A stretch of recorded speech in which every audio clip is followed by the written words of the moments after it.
또 한쪽은 바리새파임을 알았습니다.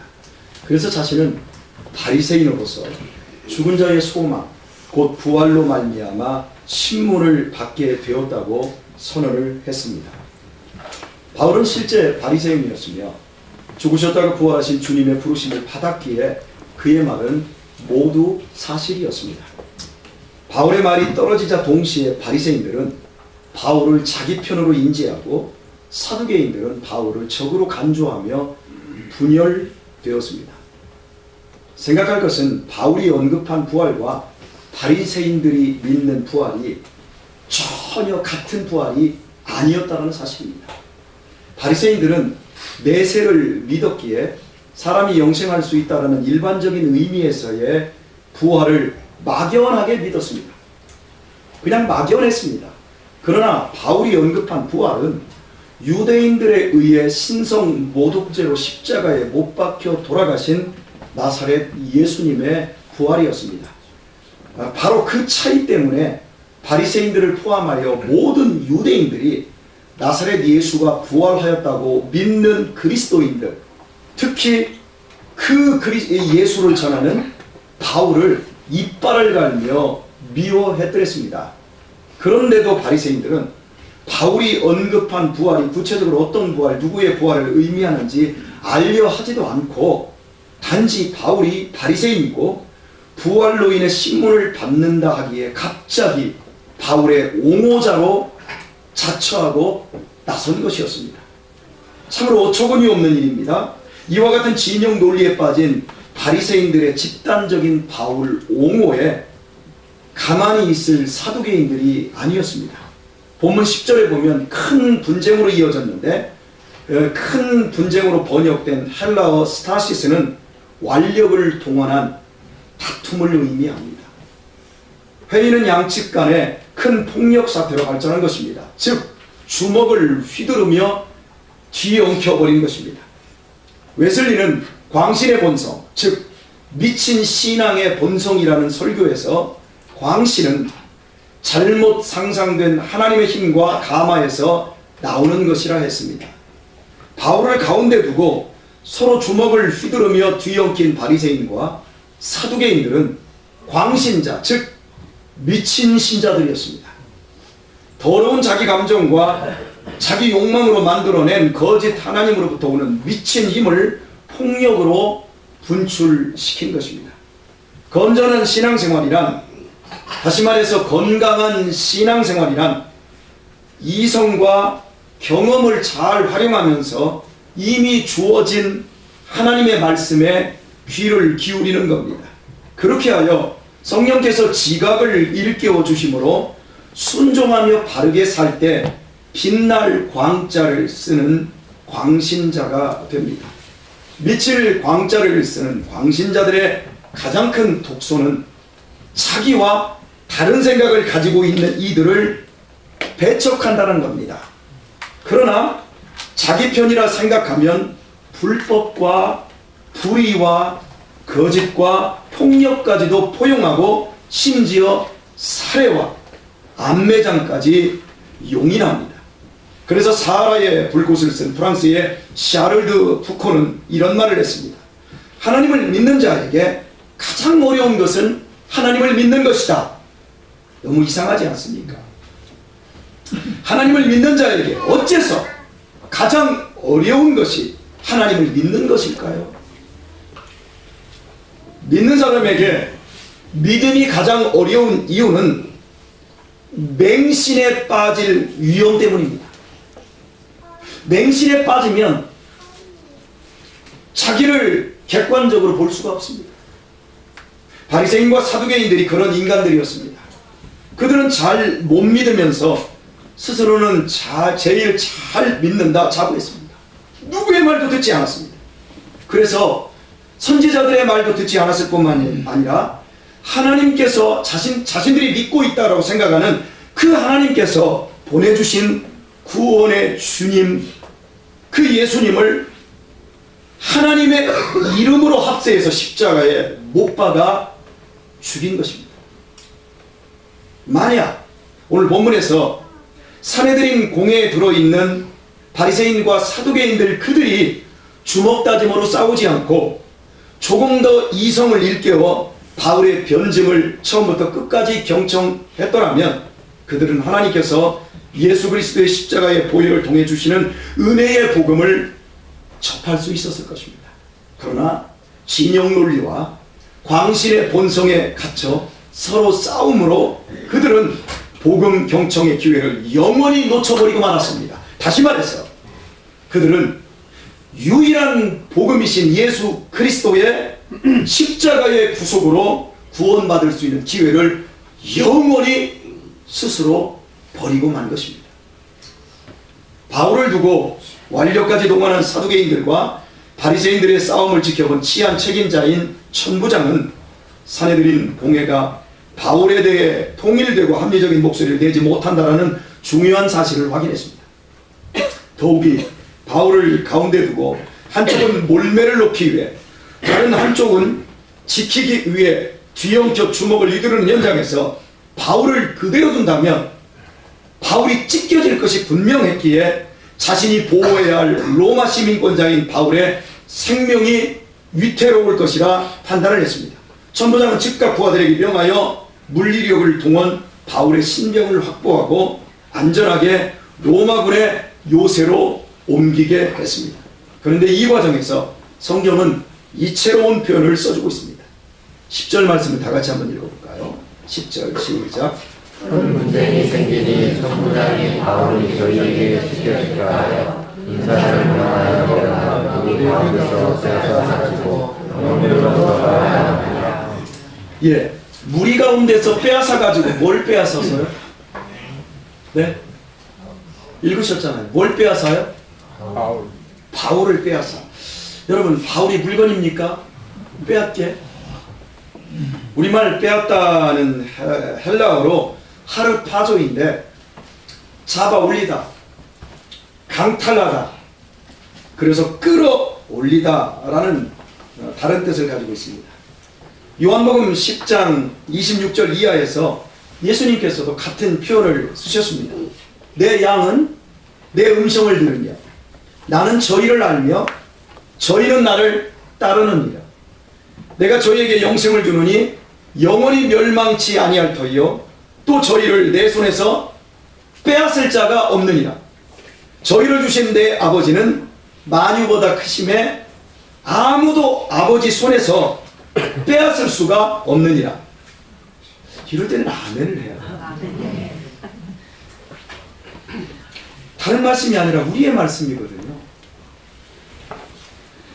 사람은 물건이나 양과 같은 짐승이 아닙니다. 이성과 인격을 가진 만물 가운데 가장 으뜸인 영장입니다. 그런데 어째 사람을 물건과 짐승처럼 빼앗다, 강탈하다, 잡아 올리다라는 하르파조를 쓰는 것일까요? 사람에게 붙이기에 걸맞지 않은 이 표현을 사용함은 성경이 독자들에게 신앙의 용기를 주고자 함입니다. 세상 사람은 자기의 소유입니다. 세상 사람은 자기가 자기 뭘 책임지고 삽니다. 그리고 그 뒤는 마귀가 있습니다.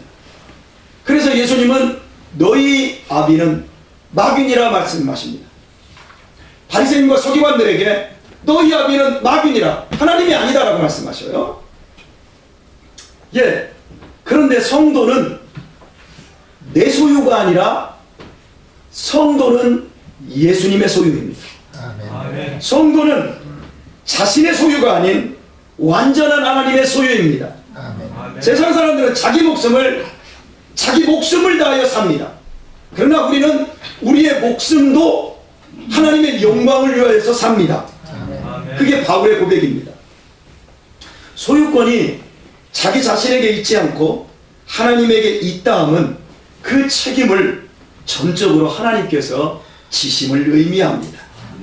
그러므로 바울을 포함하여 하나님의 소유된 우리를 그 무엇도 그 누구이든 절대 빼앗을 수 없음을 말하고자 함입니다. 바울은 로마서 8장 35절 이하에서 이렇게 선언합니다.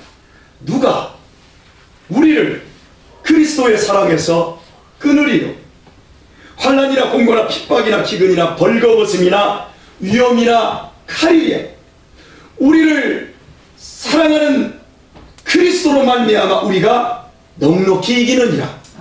내가 확신하노니 사망이나 생명이나 천사들이나 권세자들이나 현재일이나 장래일이나 능력이나 높음이나 깊음이나 다른 아무 피조물이라도 우리를 우리 주 그리스도 예수 안에 있는 하나님의 사랑에서 끊을 수 없으리라.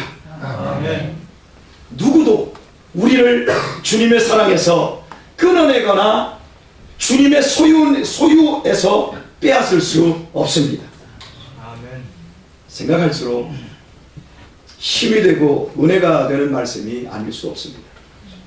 구약성경 잠언은 사람의 지혜를 똑똑한 데서 찾지 아니하고 들을 수 있는 귀를 가진 것으로 정의합니다. 지혜가 길거리에서 너희를 부르지 않느냐? 지혜가 외치지 않느냐? 예, 들을 귀. 신약으로 넘어와서도 역시 마찬가지입니다.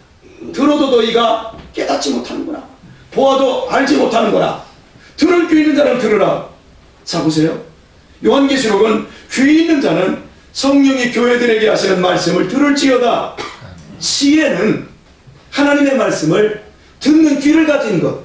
즉 이 귀가 아니라 내 마음속에서 그것을 이해하고 동의가 되어지는 들을 귀를 말씀하고 있는 겁니다. 앞서서 말씀드린 주님의 요한복음의 말씀을 되짚어 보십시오. 내 양은 내 음성을 들으며 나는 저희를 알며 저희는 나를 따르느니라.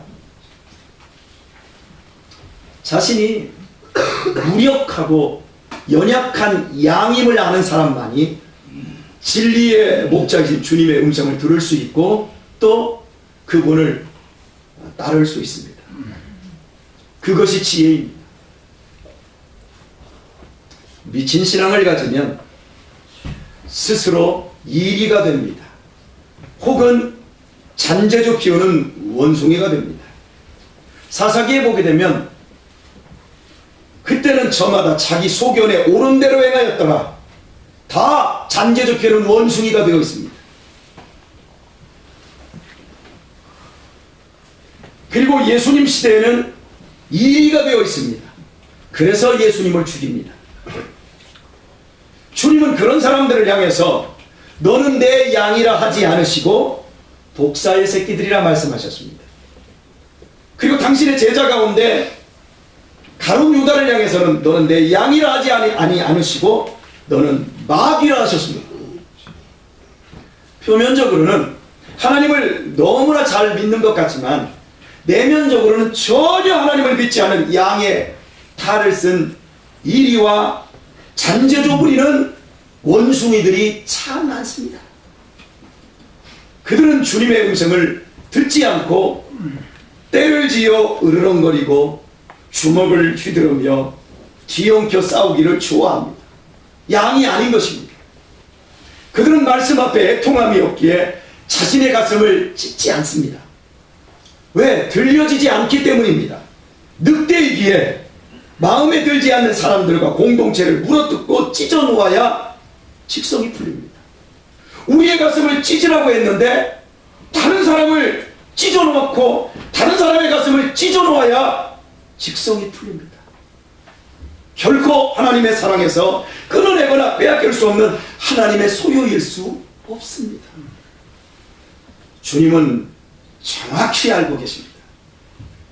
거룩한 종교 가면을 쓰고 광신의 본성을 폭발시키는 야수 같은 이들에게서 바울을 구해낸 사람은 천부장이었습니다. 그러나 그것은 겉으로 드러난 현상이었을 뿐 배후에서 천부장을 통해 바울을 구해내신 분은 하나님이셨습니다. 아멘.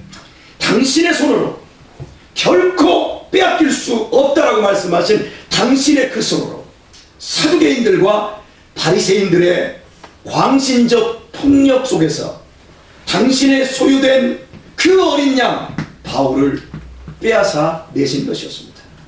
그리하였기에 하르파조, 물건이나 짐승에게 쓰는 하르파조, 즉 빼앗다라는 단어를 써주고 있습니다. 무소불위의 권력을 가진 사내들인 공회의 힘으로 바울 한 사람을 찢어버리는 것은 식은 죽 먹기였지만, 그러나 하나님의 소유요, 하나님의 손에 붙잡혀 있는 하나님의 양인 바울을 결코 빼앗을 수는 없었습니다. 주 안에서 사랑하는 교회 여러분, 우리 역시 그 무엇도 그 누구도 하나님의 손에서 빼앗을 수 없습니다. 십자가의 죽음이 하나님의 손에 있는 예수님을 빼앗은 것 같습니다. 그러나 빼앗은 게 아닙니다. 주님 스스로 목숨을 내어주신 것입니다. 그러나 하나님은 목숨을 내어주신 죽음의 권세로부터 예수님을 다시 빼앗아내시어 영원한 우리들의 부활의 구주로 세워주셨습니다. 아멘. 그래서 주님께서는 마태복음 10장 28절에서 너희가 몸은 죽일지라도 영혼은 죽이지 못하는 일을 두려워하지 말라 하셨습니다. 바울은 로마에서 끝내 참수형을 당했지만 그것은 빼앗긴 게 아니었습니다. 돌로 척살된 스데반도 절대 빼앗긴 게 아니었습니다. 그들은 사명을 빼앗기지 않았고 영혼을 빼앗기지 않았습니다. 오히려 죽음으로 그 소중한 것을 지켜낼 수 있었습니다. 그래서 주님은 우리에게 요한계시록에서 죽도록 충성하라 그랬습니다. 죽음으로도 빼앗을 수 없는 그것을 지켜내는 것, 바울과 스데반을 죽음의 권세에서 빼앗아내신 하나님은 시간과 공간을 초월하여 우리 앞에 영원히 살아있게 하셨습니다. 목숨은 빼앗을 수 있어도, 목에 있는 숨은 걷어갈 수 있어도 절대 우리를 빼앗을 수는 없습니다. 아멘. 이것이 우리가 받은 신앙이고 우리가 견조해야 될 믿음입니다. 4세기에 콘스탄티노플의 총주교로서, 지금의 이스탄불입니다. 그곳은 이제 비잔틴 시대에 이제 로마라고 하는 새로운 서양 문명의 중심이었습니다. 그리고 콘스탄티노플의 주교는 세계 교회를 다스리는 이러한 사람이었습니다.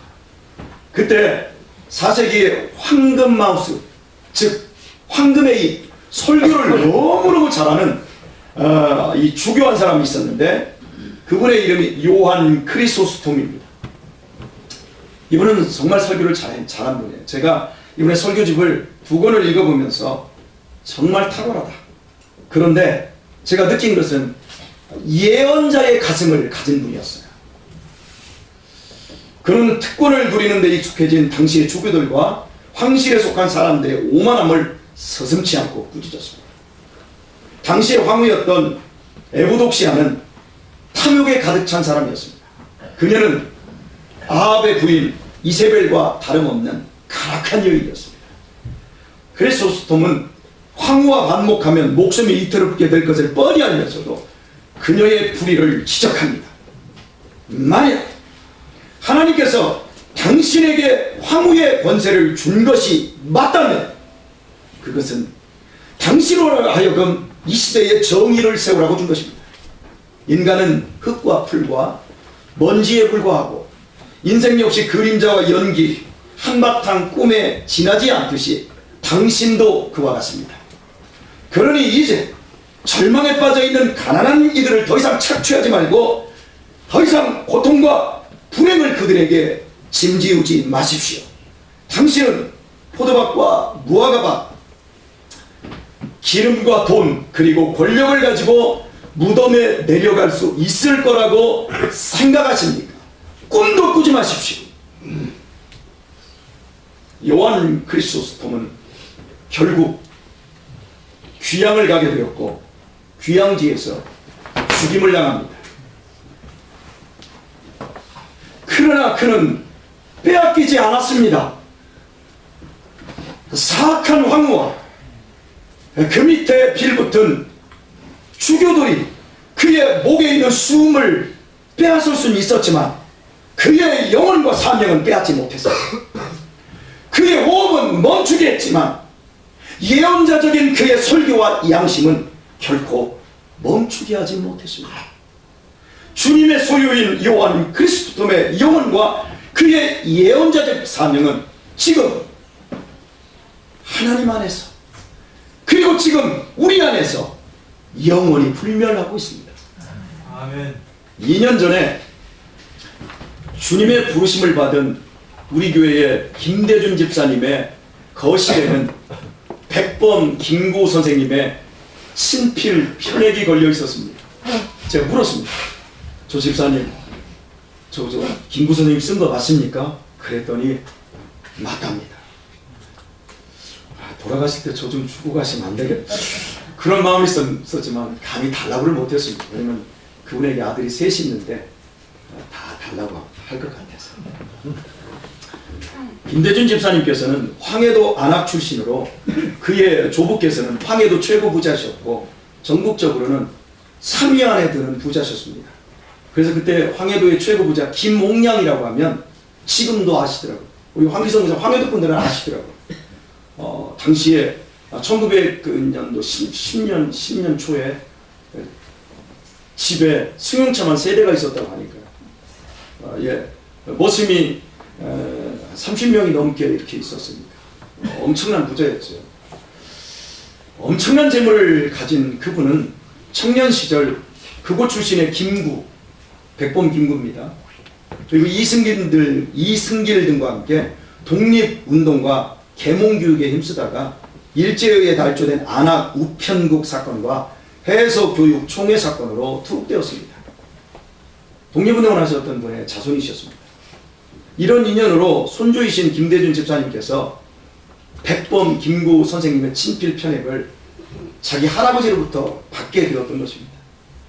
그 편액에는 한자로 청경우독이라는 큰 글자가 쓰여 있었는데 그 뜻은 맑은 날은 밭 갈고 비 오는 날은 글을 읽는다는 뜻입니다. 제가 그것을 보고 힌트를 얻어 청전우기라는 사자성어를 만들었고 그걸 서각을 해서 제 서재 머리벽 뒤에 걸어두었습니다. 즉 맑은 날은 전도하고 비 오는 날은 기도하자는 뜻입니다. 근사하지요? 아멘. 근사한데 그렇게 안 살지요? 회개하십시오. 천국이 가까웠습니다. 여하튼 청경우독이라는 한자인데 저는 그것도 근사했지만 그런데 청경우독을 써놓고 그 바로 밑에 한글로 작은 문장이 하나 써 있는데 저는 그게 더욱 마음에 들었어요. 그 밑에 있는 문장은 이러했습니다. 하나님이 우리 편이시라면 누가 우리를 대적하겠습니까? 로마서 8장 31절 백범 김구. 이 역시 백범 김구 선생님의 친필이셨습니다. 저는 이 구절을 보면서 백범 김구 선생님의 그 긴 세월 동안 변하지 않고 독립을 향한 투쟁의 밑바탕을 읽을 수 있었습니다. 잘 아시다시피 일제 경찰은 김구 선생 제거를 1순위에 두지 않았습니까? 그 목에 가장 높은 연상금이 걸려 있었습니다. 수없이 그를 죽이고자 자객을 보냈습니다. 그러나 죽음의 위협과 협박 그리고 유혹과 회유 속에서도 백범 김구 선생님은 자신의 호처럼 언제나 백두산의 흰 호랑이처럼 꿋꿋했습니다. 민족 독립을 향한 그 기계와 그 끈기와 그 절개가 바로 하나님이 우리 편이시라면 누가 우리를 대적하겠습니까? 라는 신앙에서 나왔던 것입니다. 크리스찬이었던 백범은 늑대처럼 흉악한 일제를 향해서는 호랑이같이 포효했지만 그러나 하나님 앞에서는 어린 양처럼 겸손했습니다. 그분이 해방되고 임시정부 일원들과 함께 돌아서 첫 번째로 연설할 때 우리 조국은 지금 경찰서 10개보다 교회 1개를 더 필요로 합니다.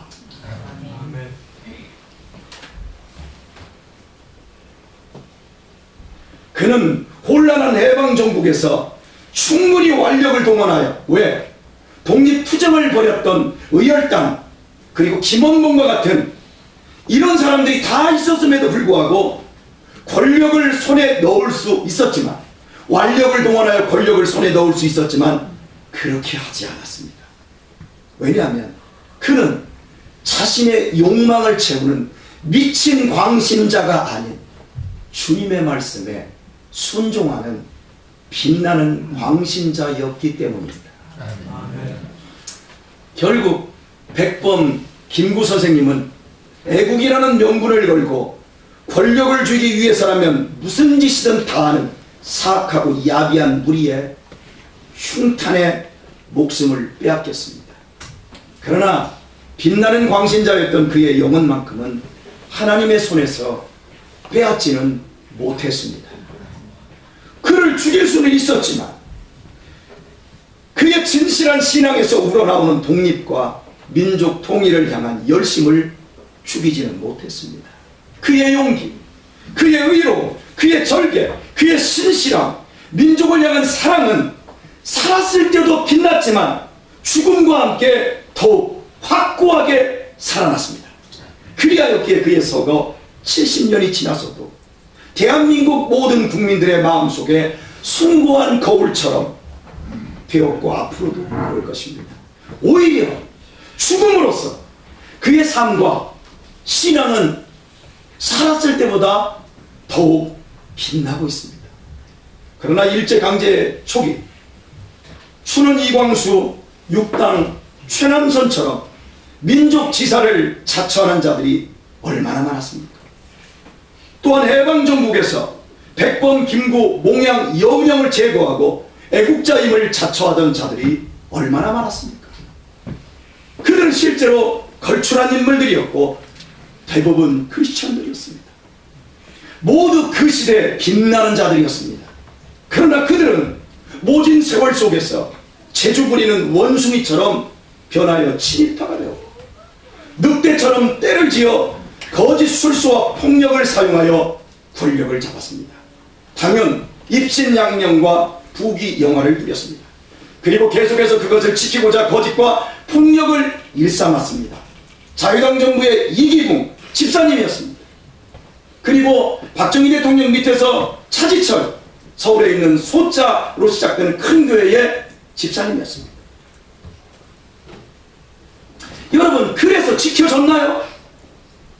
거짓과 폭력을 일삼아서 지켜졌나요? 전혀 아닙니다. 오히려 그들이 초기에 가졌던 그 순수한 신앙과 그 의로움과 그들이 가졌던 정의와 그 신실함은 다 변절되고 그 명예는 모두 빼앗기고 말았습니다. 추는 이광수가 쓴 글을 보십시오. 육당 최남선의 글을 보십시오. 그 글 속에서 나오는 그 순수함과 그 아름다움, 그러나 그들은 모두 역사의 무대에서 치욕스러운 사람들로 변하고 말았습니다. 살았을 때 그들의 권력이 얼마나 대단했습니까? 그들의 삶이 얼마나 빛나 보였습니까? 얼마나 찬란해 보였습니까? 그러나 순식간에 지나가 버리는 오욕의 시간이 지난 후 죽음과 함께 그들이 여전히 빛나고 있나요? 아닙니다. 치욕과 후회와 부끄러움 뿐입니다. 빛을 광신은 파멸입니다. 오늘날 우리 한국교회가 왜 이렇게 힘이 없습니까? 왜 이렇게 세상으로부터 짓밟히고 있습니까? 왜 우리가 이렇게 무력합니까? 성경이 없어서입니까? 예배를 안 드려서입니까? 설교가 부족합니까? 성경 공부를 안 해서입니까? 아닙니다. 참된 신앙을 빼앗겼기 때문입니다. 아니, 스스로 버렸기 때문입니다.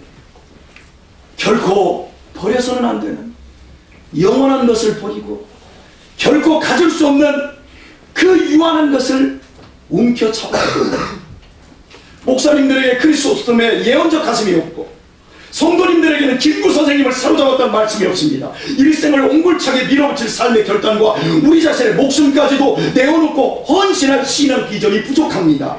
그저 생활의 여유로움과 평안함이 신앙의 복을 대변하는 것으로 가버렸기 때문에 믿지만 아무런 힘이 없습니다. 프랑스의 위대한 시인이자 사상가인 폴 발렐은 이렇게 말했습니다. 그대가 용기를 다해 생각한 대로 살지 않으면 머지않아 그대는 사는 대로 생각할 것이다. 다시 한번요. 머리가 잘 안 돌아가시는 줄 아니까요. 그대가 용기를 다해서 생각한 대로 살지 아니하면 머지않아 그대는 사는 대로 생각할 것이다. 사람은 자기의 생각을 결코 넘을 수 없습니다. 자기 생각이라는 우물 안에 갇혀 삽니다. 그리고 끼리끼리 비슷한 사람들끼리 모입니다. 그리고 계속해서 우물을 더 크게 만듭니다. 우물을 크게 만들 뿐인 사람이 바뀌지 않습니다. 세월이 자기의 생각을 더 공고하게 합니다. 삶이 바뀌지 않으면 생각이 바뀌지 않기 때문입니다. 은혜를 받아도 변화가 일어나지 않음도 생각이 고정되어 있기 때문입니다. 평생을 살아도 혐오스러운 자신을 벗어날 수 없음도 생각의 고착 때문입니다. 그저 살면서 생각하는 삶이란 살면 살수록 더 비루해질 수밖에 없습니다. 더 자신을 합리화시키며 망하는 대로 갑니다. 생존만 하다가 겨우 먹고 마시고 똥 싸다가 소중한 삶 전체를 다 빼앗기고 결국은 자신마저 쓰레기가 되어 결국 세상과 하나님으로부터 버려지게 됩니다. 진정으로 은혜 받음은 약간의 영적 자극이나 순간의 희열이 아닌 계속해서 생각의 전환과 삶을 바꿀 용기에 있습니다. 그래서 오늘 제가 찬송가 부르면서 456장 한 걸음 한 걸음 주 예수와 함께 한 걸음씩입니다. 한 마장씩 뛰어넘는 게 아닙니다. 오늘이라는 삶을 아무리 힘들고 버거워도 오늘이라는 삶을 한 걸음 딛고 내일로 가게 되어 있는 겁니다. 그러므로 용기를 내어서 감동받은 말씀대로 사는 그리스도인이 되는 것이야말로 나 자신을 소중한 나 자신을 빼앗기지 않는 참된 길입니다. 말씀 읽겠습니다. 세상의 그 무엇도 그 누구도 하나님의 소유된 나를 그 하나님의 손에서 빼앗을 수 없습니다. 절대로 나를 내 인생을 그 누구도 그 어떤 것도 빼앗거나 짓밟을 수 없습니다. 할렐루야. 여러분을 사두개인들과 바리새인들처럼 미친 광신의 논리에 빠뜨리려고 제가 선동하는 것이 아닙니다. 하나님의 말씀을 주의 깊게 듣고 우리의 이성과 경험을 잘 활용하여 깨어있는 그리스도인으로 살자는 말씀입니다. 은혜 받은 말씀대로 말씀에 감동받은 그대로 용기를 다해서 살아야 합니다. 한 걸음씩 살아야 합니다. 그 실천의 힘을 얻기 위해 그래서 기도해야 합니다. 받은 감동대로 살기를 시도해야 합니다. 실패했으면 나는 안 된다 하고 포기하는 것이 아니라 실패했기 때문에 다시 해야 되는 겁니다. 안 되면 될 때까지 마음과 열심을 다해 빛이 되는 삶을 살기 위해 연습하고 훈련해야 합니다. 그리하면 하나님께서 우리를 찢으려는 이 세상의 모든 위협으로부터 언제나 우리를 빼앗아 내어 주실 것입니다. 우리를 천국 가는 그날까지 지켜주실 것이며 죽어서도 결코 부끄럽지 않을 명예와 영광이 따라올 것입니다. 하나님이 우리 편이신데 누가 우리를 대적하겠습니까? 누가 우리를 그리스도의 사랑에서 끊을 수 있겠습니까? 이 말씀을 진실로 여러분들이 믿는다면 그럼 지금 빛나는 광신자로 사십시오. 아멘. 여러분의 힘과 여러분의 건강과 여러분의 젊음이 퇴색되기 전에 지금 빛나도록 사십시오. 아멘. 그렇게 살지 않는다면 죄송합니다. 우리는 미친 신자입니다. 아는데 그렇게 살지 않는다면 우리는 정말 미친 겁니다. 왜? 오늘이라는 삶은 어제에 내가 심은 것을 거둔 것이 오늘이거든요. 내일은 오늘 내가 심는 것이 열매 맺는 거거든요. 알지 않습니까? 진실로 우리가 하나님이 내 편이시고 우리를 그 사랑에서 끊을 수 없는다고 믿는다면 우리는 지금 빛나는 삶을 살아야 합니다. 그것은 예수님처럼, 바울처럼, 그리스도처럼, 김구 선생님처럼 두려움 없이 헌신하고 굽힘 없이 사랑하며 중단 없이 충성하는 겁니다. 어떤 상황에서. 그리하면 여러분은 힘과 건강과 젊음과 목숨을 빼앗기는 날이 와도 아무것도 빼앗긴 것이 없는 참된 광신자로 하나님 앞에 드러날 것입니다. 아멘. 부디 여러분의 바른 생각과 바른 믿음과 바른 행실로서 남은 생애를 새롭고도 영원한 미래를 활짝 열어가는 참으로 들을 귀를 가진 지혜로운 성도들 되시길 주님의 이름으로 축원합니다. 아멘. 찬양드리겠습니다.